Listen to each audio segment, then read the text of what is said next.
চিনি দিয়ে এত মজাদার একটা খাবার তৈরি হয়, এটা কে কে জানতেন বলেন দেখি? সেই বিখ্যাত মামার হাতের কটকটি তৈরি হয় শুধু চিনি দিয়ে। হাফ কাপ চিনিকে কড়াইতে দিয়ে ঠিক এভাবে নেড়ে-চেড়ে যখন একটু ক্যারামেল একতারে পরিণত হবে, সঙ্গে দিব খাবার সোডা। ১ চিমটি খাবার সোডা দিয়ে একদম ঠিক এভাবে নাড়তে থাকবো। বহুবার স্কুল জীবনে মামার হাতে কটকটি খেয়েছি, কিভাবে তৈরি করে সেটা কিন্তু কখনো দেখিনি। আজকে নিজে তৈরি করব একেবারে ফ্রেশ করে। ওফ! দেখতেই পাচ্ছেন কালারটা একদম সুন্দর হয়েছে।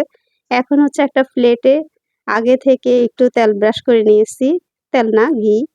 এখন সবগুলো ক্যারামেল প্লেটের মধ্যে সুন্দর মতো এভাবে ঢেলে দিতে হবে। এটা কোনো নাড়াচাড়া করা যাবে না, কিচ্ছু করা যাবে না। দেখতেই পাচ্ছেন কত সমানভাবে সুন্দর হয়ে গেছে। এখন এটাকে টান দিয়ে উঠাতে গিয়ে ভেঙে গিয়েছে। যদিও আমি ভেঙেই খাবো। এখন এটাকে নিজের মতো করে টুকরো করে নেই। এটা এত মজাদার খাবার, এটা কিন্তু চিনি দিয়ে তৈরি, এটা কেউ জানবে না। সবাই বলবে কি যেন দিয়েছে। সেই ছোট্টবেলায় মামার হাতে বহুবার ১০ পয়সা, ২৫ পয়সা, ৳১ দিয়ে কিনে খেয়েছি। কিন্তু আজকে নিজে বানিয়ে ফেলেছি এত সুন্দর করে ইয়াম্মি, ইয়াম্মি করে। দেখতেই পাচ্ছেন কত সুন্দর একটা কটকটি তৈরি হয়েছে। আর এটা তৈরি করা এতটাই সহজ যে কেউ তৈরি করতে পারবেন। কিছু, কিছু শৈশবের জিনিস স্মৃতিচারণ করা। জাস্ট এটুকুই।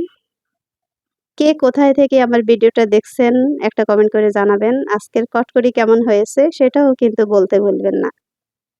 সবাই অনেক বেশি ভালো থাকেন। আল্লাহ হাফিজ।